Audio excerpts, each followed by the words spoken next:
just relaxed and paying attention. Hey, that's the Birds. Remember the Birds? A long time ago, good friends of ours.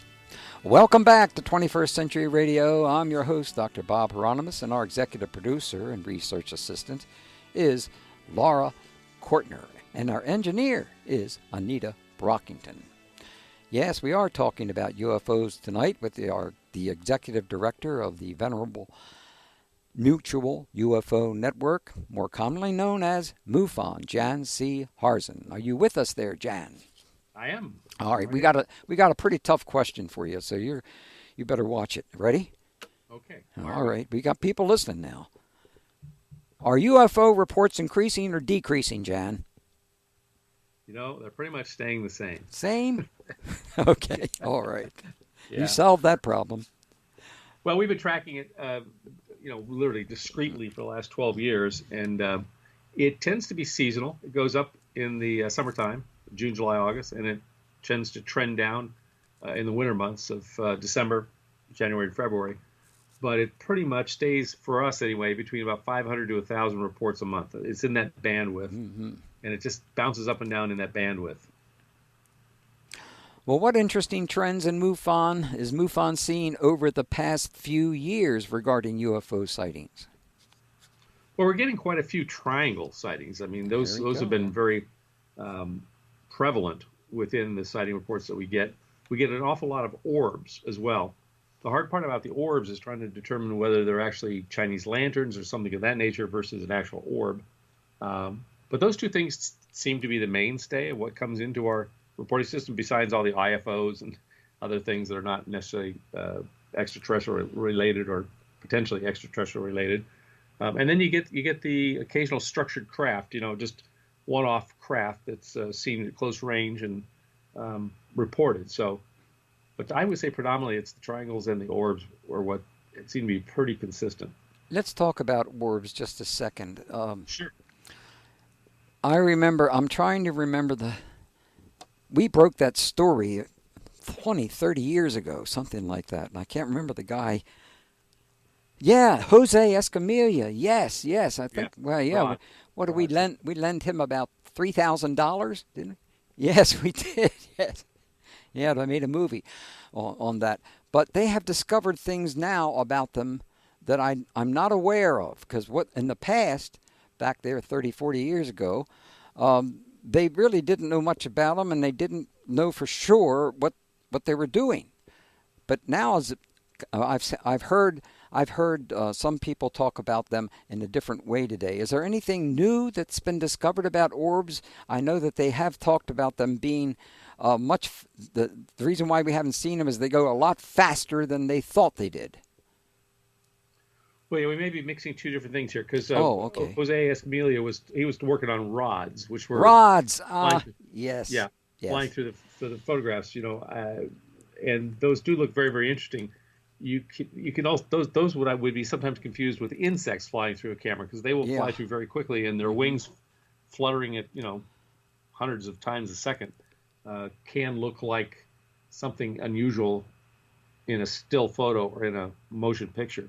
But yeah, so he was seeing these rods and documenting that. Now the orbs are these balls of light. They're anywhere from a baseball size up to several hundred feet in diameter. Oh. And they tend to be some kind of a plasma type energy.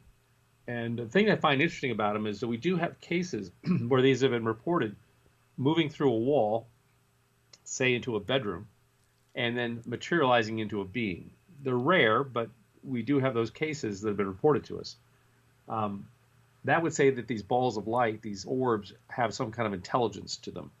And in fact, when they're observed and reported, you can actually see by the way they move that they move with some kind of intelligence. In other words, they're following cars, they're following things. They're not just randomly moving or just being blown by the wind. They're actually moving with purpose. So I find that fascinating. I don't know there's been a whole lot of new information about them. A lot of people are studying them, but they are definitely interesting. Well, they have possibly been kind of reintroduced a couple of years ago, and I just didn't get enough of that information to find out exactly where they were going with it at that particular time. Now, what interesting trends in MUFON seen over? Oh, did we go to those trends yet? Yeah, we did. Yes, we did. Okay. What about abductions and entity sightings? Are you seeing more or less of those? We're getting better reports now. We changed the front end on our sighting reporting intake form. So now, as of 2 years ago, when you go to report a UFO on our website or report a sighting and click on it, you get a pop-up screen that says, do you want to report a UFO, an entity sighting, or an abduction? And we let people check any one of those 3 boxes. They can check all 3 of them if they want. Maybe they saw a UFO and they were abducted, an entity came out and they were abducted. But most of them are either reporting a UFO or an abduction or an entity. Like we have truck drivers late at night driving down, far out in the middle of nowhere, and all of a sudden strange creatures will run across the road in front of them and they'll report that to us. But that's a whole nother topic. But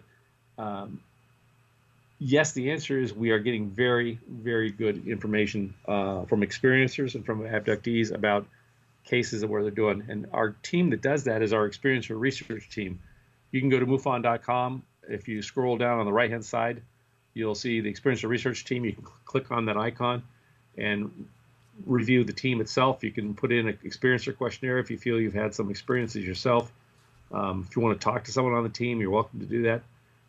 One of the services that MUFON provides is being a safe place for people not only to report their UFO sightings and talk to someone about it, but also if you've had a personal experience, interaction with a non-human entity. And there seem to be a lot of people out there having these non-human entity interactions. So we are a place where they can come and talk to people who are qualified to listen and help provide any help connecting with services that they might want. Some people are suffering from post-traumatic stress and they're looking for someone, a doctor or whoever, that can work with them on PTSD. Others are looking for a support group because they want to go share what they've experienced with others who've had similar experiences. So we'll help get them connected. Some of them want it to stop. Not all, but some of them will want it to stop, and we'll help them with that too. So it's a fascinating field, and it's the one I believe is the next batter up, if you will. UFOs have been on the plate for 70 years now, more. Well, some say take it back a couple of million years. So they've been around for a while, that's for sure.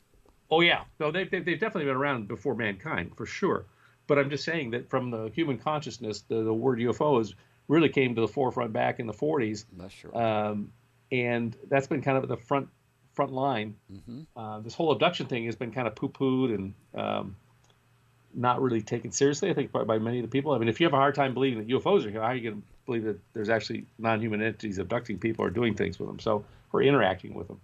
So this is a whole field of study that I think as people come to realize that, in fact, these craft are real, that they're not from any country here on this earth, and they're being piloted or controlled by advanced intelligences, the next question becomes, who are they, where are they from, and why are they here?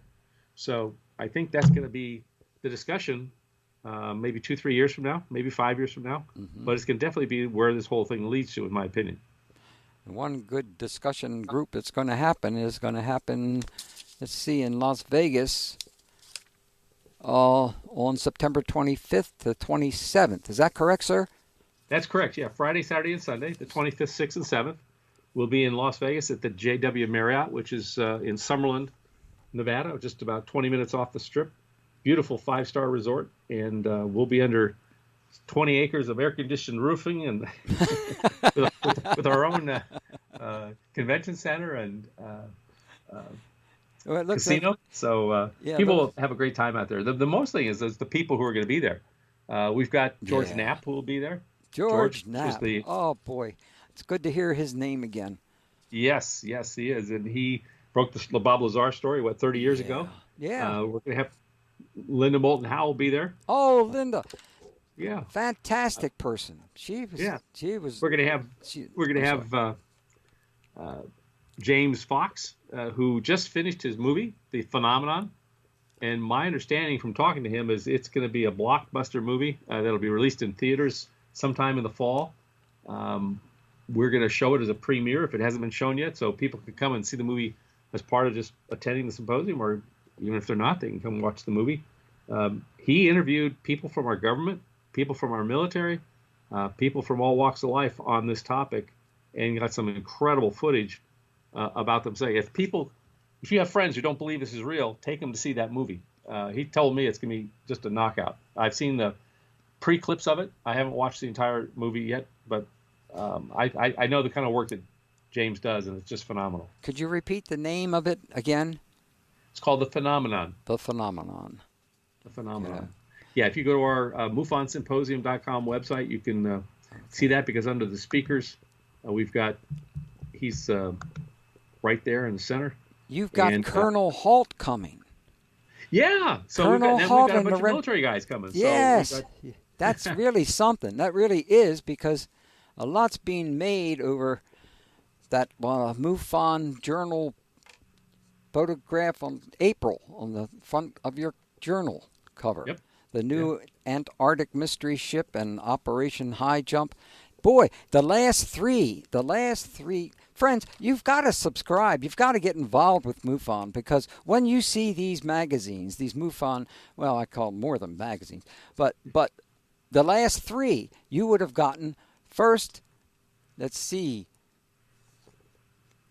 the Andromeda Strain one was last. That was just came out.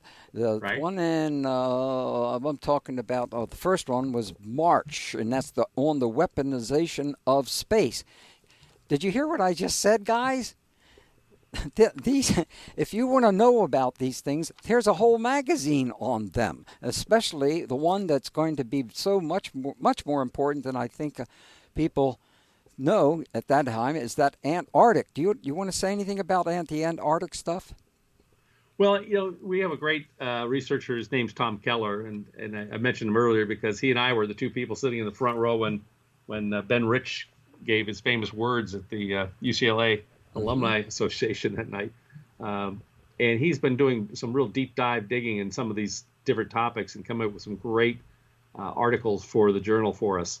I don't know I've never been to Antarctica. I can't speak from a first-hand view, but sure seems to be a lot of people going down there, a very high rank within our government, within our Congress, and different people who have a keen interest in this.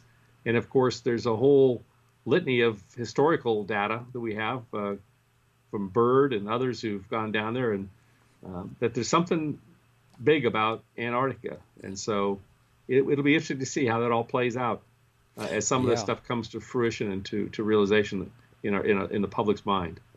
Yep, I'm wishing that it doesn't look like they're going to open up Antarctica for all of us to go see. Right now. No. But I think something in the news recently about the way it's melting, that it's going to lose some huge portion of its ice here over the next couple of years, which could reveal things that have been buried under hundreds of feet of ice for the last, millennia. So we might be having some real revelations coming forth, not too distant future. I think you're absolutely right, sir. And Robert Salas is there, USAF ICBM officer. Yeah, I love Bob. So do we. He's the real deal. Here's a guy sitting in his control center as a missile man.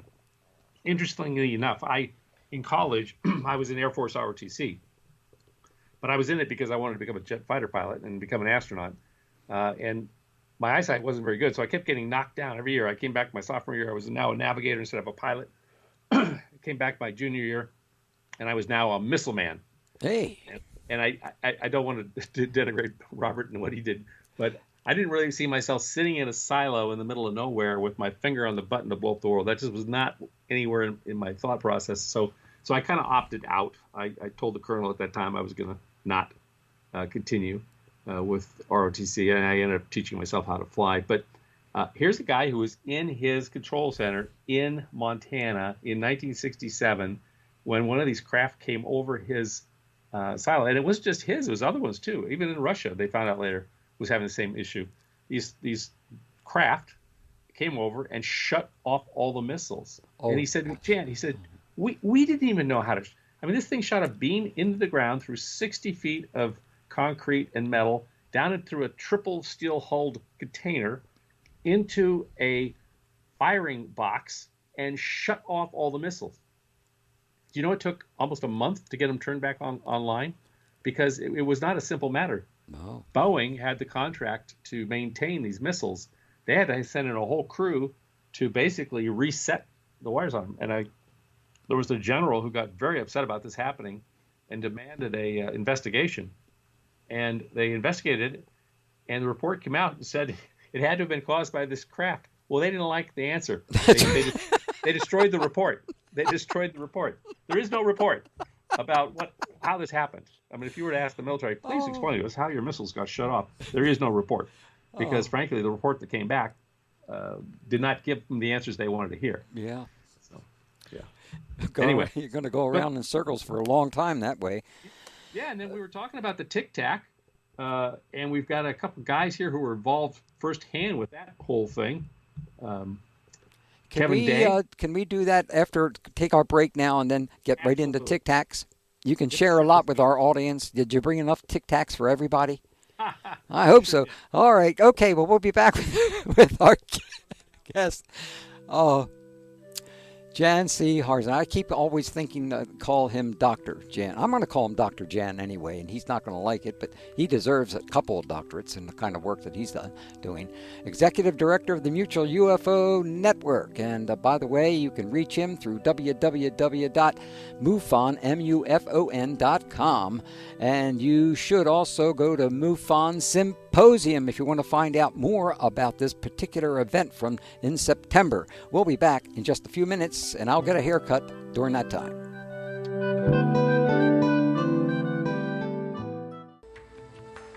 This is Dr. Richard Haynes, and you're listening to 21st Century Radio with Dr. Bob Hieronymus.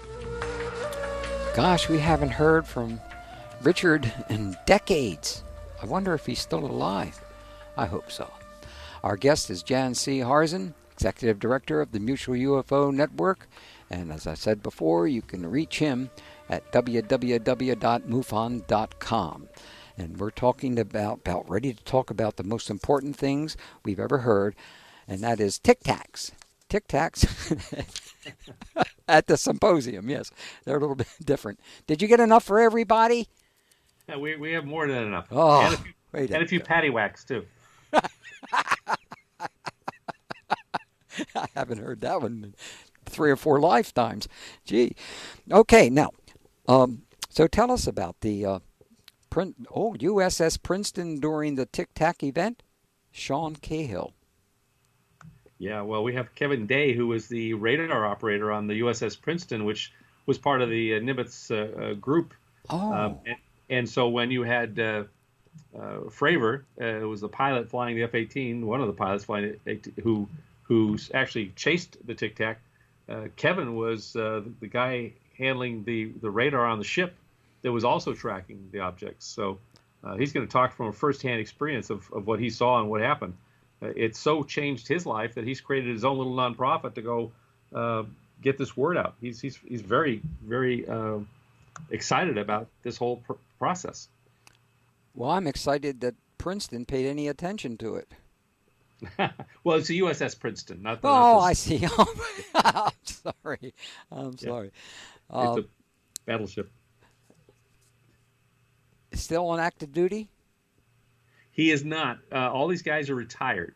And I find that interesting because, I was so hopeful that after all this came out back in 2017 and all the press it received through 2018, 2019, and particularly with the show Unidentified last season, that more of our active military people would be willing to speak about this. But I kind of sense that maybe it's been clamped down on in terms of talking about it. But the guys who've retired are perfectly happy to come out and chat about what they know. But they're not doing it as much as they were before? No, these guys have been doing it as much as they've been doing before. Yeah, in fact, they've been getting booked on radio shows and getting booked in conferences and things like that. And they're very actively involved in trying to get the word out because of their own experiences within the military. They certainly deserve to be heard. Absolutely. Well, and you can come hear them at the symposium and meet them firsthand and have your own conversation with them. That's the great thing about it. Okay, all right, we'll do that. What about the CEO Lockheed Skunkworks? What can you tell us about them? Well, we're not going to have the CEO of the Lockheed Skunkworks there, but I mean, what I can tell you is that when I had the conversation with Ben Rich back in '93, he was very forthcoming with our level of technology and what they were trying to accomplish. And I could sense from talking to him back then that he was very anxious to get this information out to the public. He really wanted it to go down. He made a comment in his regular talk to the group that with the fall of the Berlin Wall, which had happened 4 years prior in 1989, that there was now no reason for all the secrecy that we'd kept on this. That's for sure. The Cold War was over, and it was time to really let people know the full extent of what were capable of, what we knew. Unfortunately, he died 18 months later of cancer, as so many do. Who want to make things happen. But he at least got this information out to the people who were in that room, and I took the opportunity to make it public and talk about it. We'll see what happens. Well, Oscar Santa Maria Huerta, the Peruvian Air Force fighter pilot who shot at a UFO. Could you tell us about him? Yeah, so there's not many pilots out there that could tell you that they actually locked on their missiles and fired at a flying saucer. But this guy did. He was part of the Peruvian Air Force, and back in 1980, he was sent up to chase a bogey. He thought he was going after some hot air balloons, and found out, in fact, he was chasing a advanced aircraft, much like the Tic Tac, that was in the sky up there. He's going to come talk about it firsthand and what happened when he shot at it. Frankly, I'm surprised he's still around. So am I. I was wondering. The others have shot at them too, but not to him, and not many have not lived to tell about it. Yeah, I was wondering why he did that, because he doesn't stand much of a chance. If you don't mind my saying, he was in the Peruvian Air Force. I don't know how much the knowledge they had down there, kind of what we had going up here in the 40s and 50s and 60s. Yeah, that's but right. He seems like a great guy. I had a chance to chat with him. He does speak Spanish as his first language, so we're probably going to bring in an interpreter to help translate, to help make sure people can understand what he's saying. And of course, we if we have to, we'll Skype him in. Of course, with the some of the lockdown in South America now, because they're moving now into their winter months. If the virus is going down there as it was up here earlier, we may have to bring him in by Skype. But right now, the plan is to fly him up here, have him in person, and have a translator there, and people can talk to him about the experience he had. When was that? It was back April 11th of 1980, out of the La Jolla Air Base, near the city of Arequipa. I think if I'm pronouncing that right. Wow. And he was assigned to an Air Force squadron and was chief of pilots. Told him that he was receiving an order to go shoot down a hot air balloon. That's what they told him. It was approaching the air base without a flight permit and was not responding to calls from the control tower. So he went up to take a look, realized it was this other craft, and he took some shots at it. I won't tell you anymore. You have to come find out what exactly happened. Okay. Tell us a little bit. Clifford Stone and the U.S. Army Crash Retrieve Team. Yeah, Clifford's a really interesting fella. Sure. Paula Harris was very nice, and I went with her down to New Mexico to kind of check out some of the different crash sites. And one of the people who she's very good friends with is Clifford, and we had dinner together, the three of us, in Roswell, New Mexico, where he lives, interestingly enough. And Clifford, when he was in the military, in the Army, was part of a crash retrieval team. And he was an intuitive, and that's how he got on the team. And one of the interesting things was, do you remember the B-52 bomber? Yes, sir. That was found intact in the jungle of Vietnam? I heard about it. Yeah, it got shot down, but the aircraft landed in the forest as if someone had set it down in the forest. Uh-oh. Yeah. Yeah. And Clifford was part of the team that was sent there to retrieve it and find out what had happened. And he's got an interesting story to tell about that. But more interesting than that even is that he's been collecting thousands and thousands of declassified documents from the government and military. Mm-hmm. And he's going to come share with what he's found in those documents. So I think he should be he's a very bright guy, very soft-spoken, very thoughtful, and he's had some extraordinary experiences in his life. Very interesting guy to meet. Now, you mentioned before Linda Moulton Howe.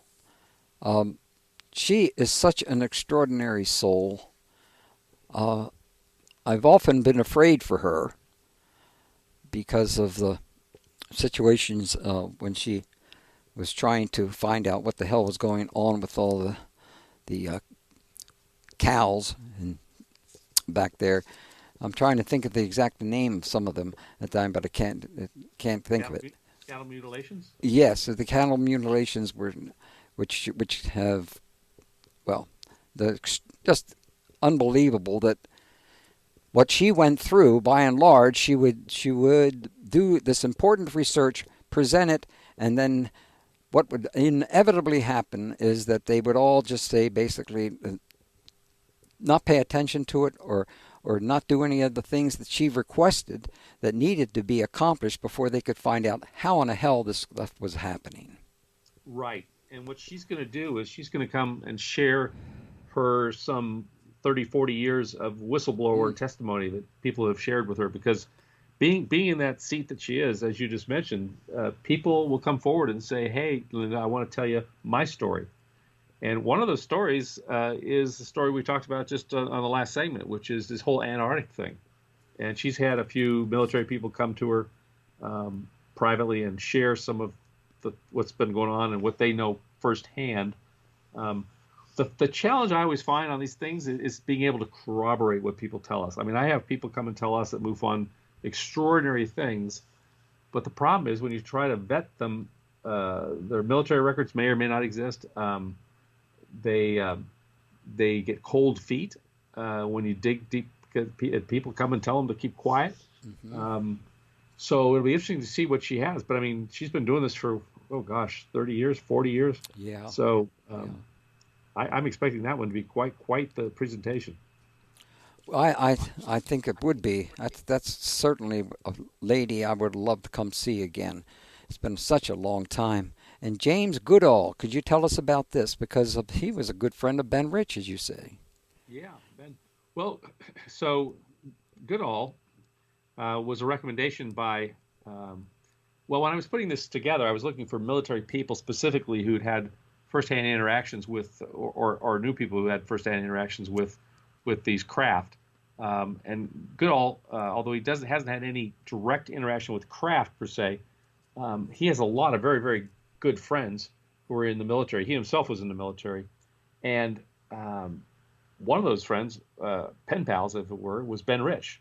And he communicated back and forth with Ben right up to his death and corroborated basically a lot of what I heard at my... I didn't know he was doing it at the time. I didn't know James Goodall.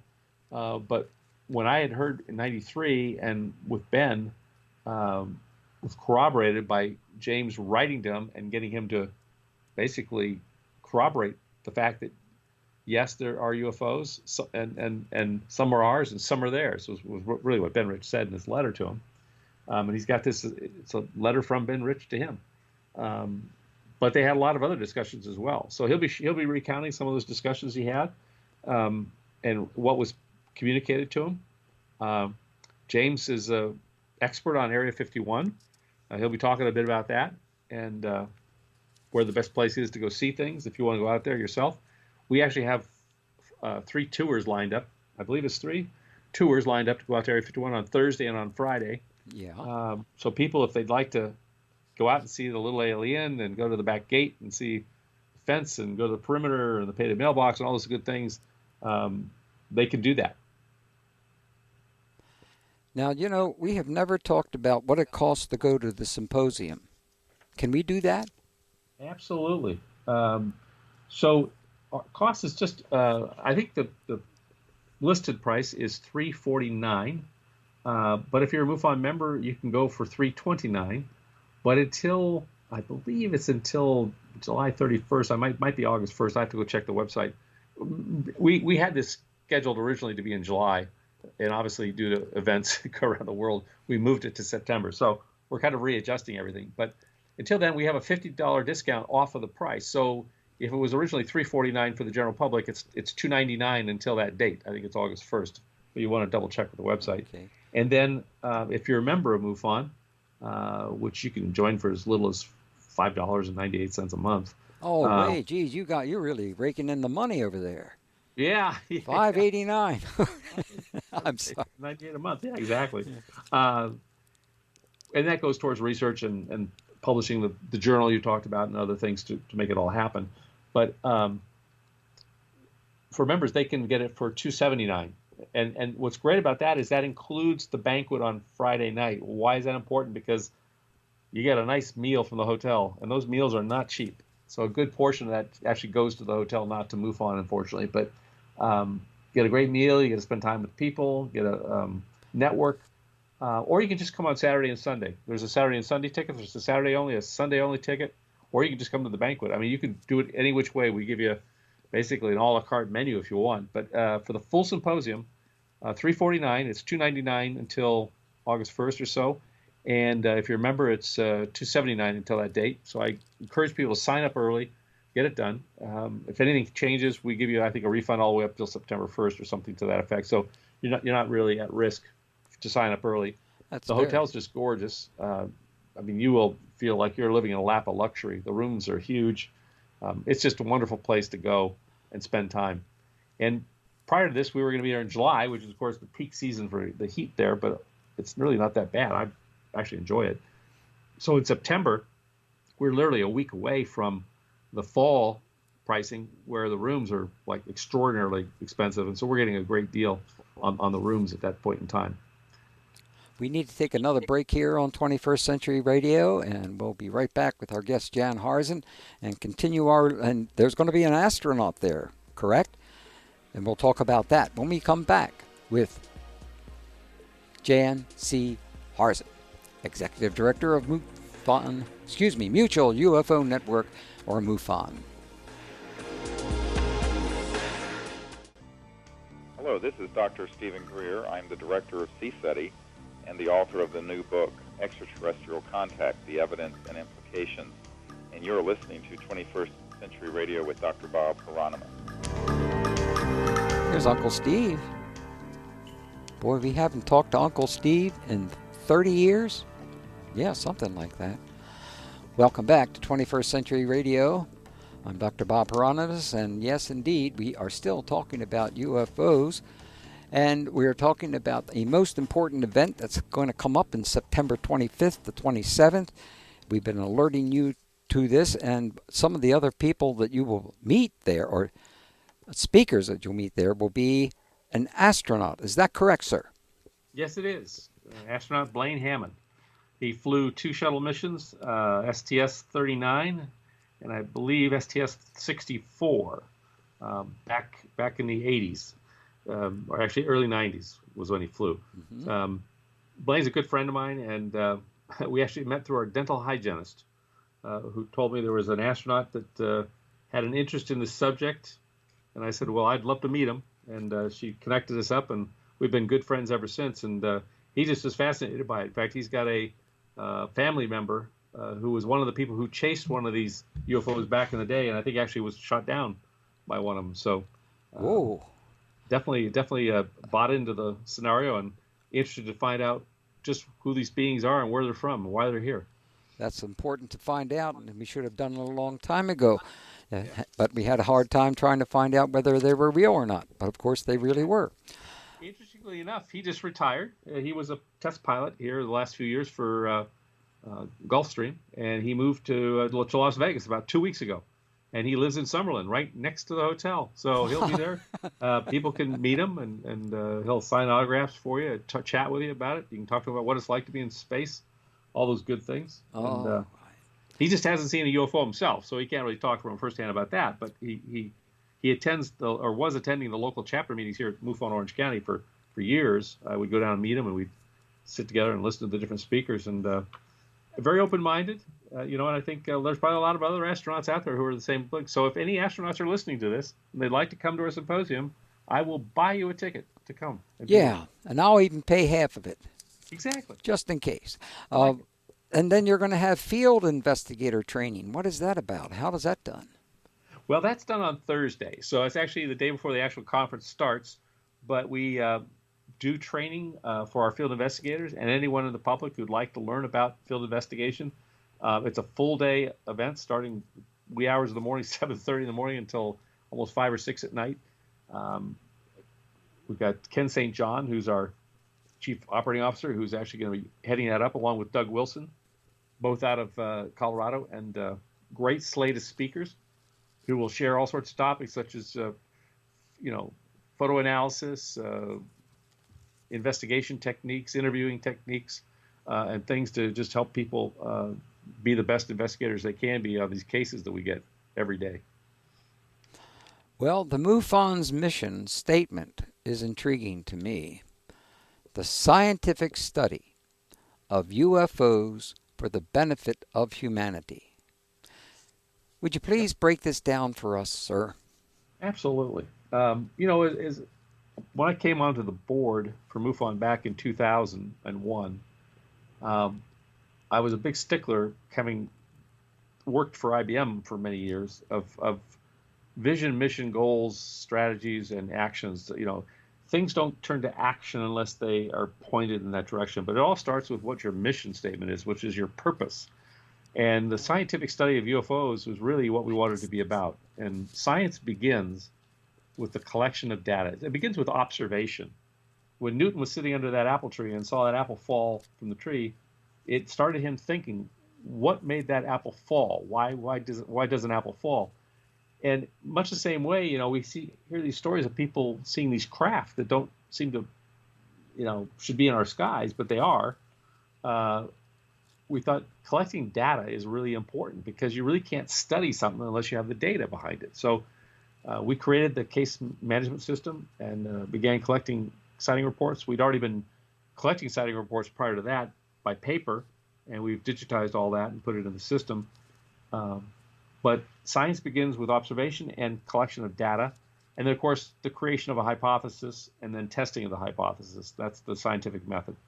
But the other part was that we realized as a board that these craft, being that they're not us, and they are from some advanced race somewhere, either here, there, or anywhere, that if we studied it, huge breakthroughs would be possible for this planet.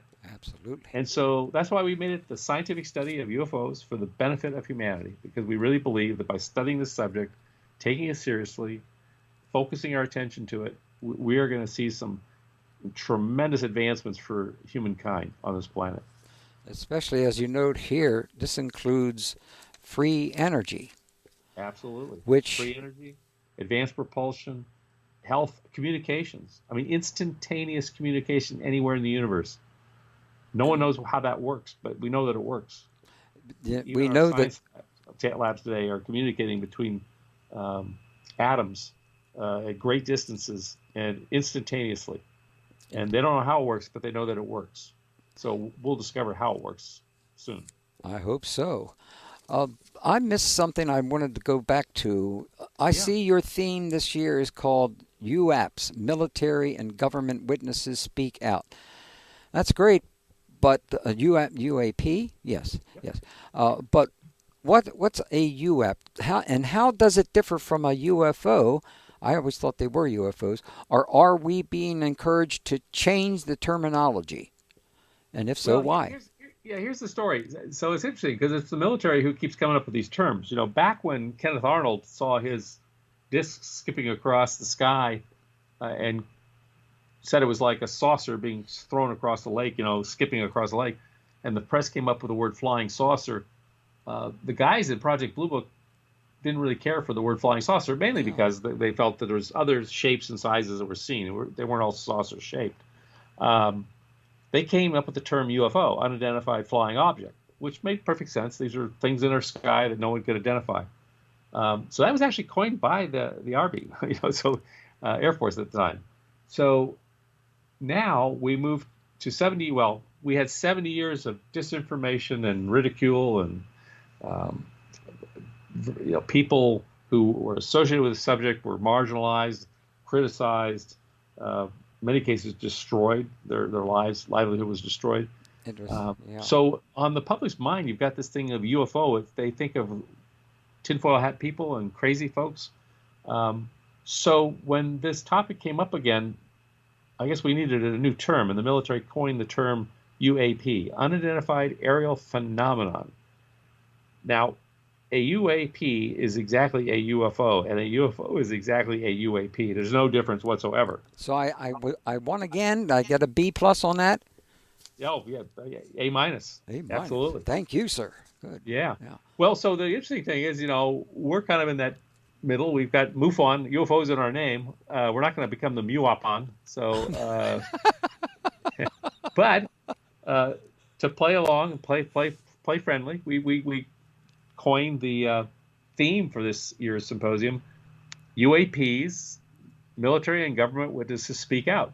We thought that might make it more palatable for people in the military to come forth and share their studies. In fact, that's the whole idea behind this conference, is we want to invite the military, active and past military, to come to the conference, and we're offering a 50% discount for Saturday and Sunday attendance. So if you come Saturday and Sunday, or just Saturday or just Sunday, you can, if you have your DD-214, if you've already been in the military and now retired, or if you are current military and bring your ID with you, you don't have to bring it with you because you can sign up online.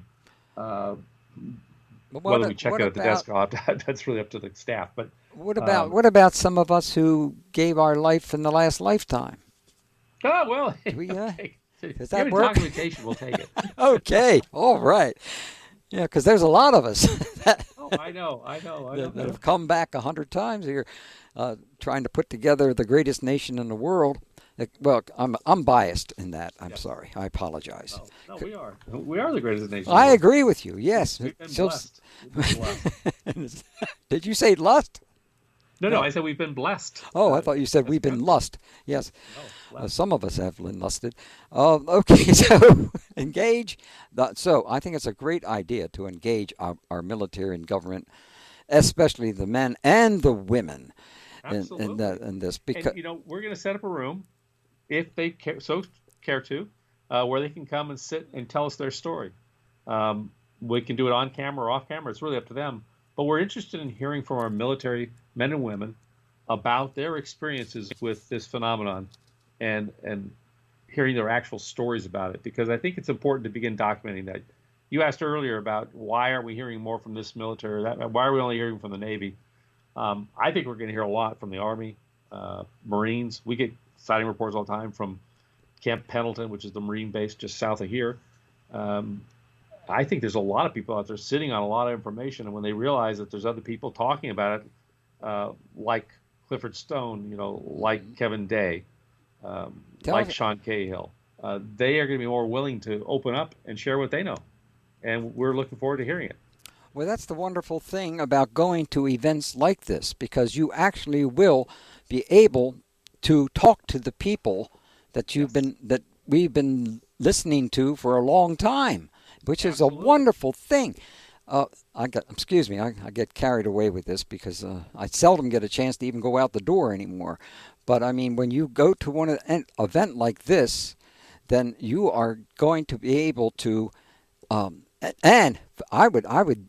If I were you, not you, sir, but anybody else that's going, I would take a friend. I would take a couple of friends, because you will just be so amazed at the kind of people you will meet, because they are serious, and yet they are also a lot of fun.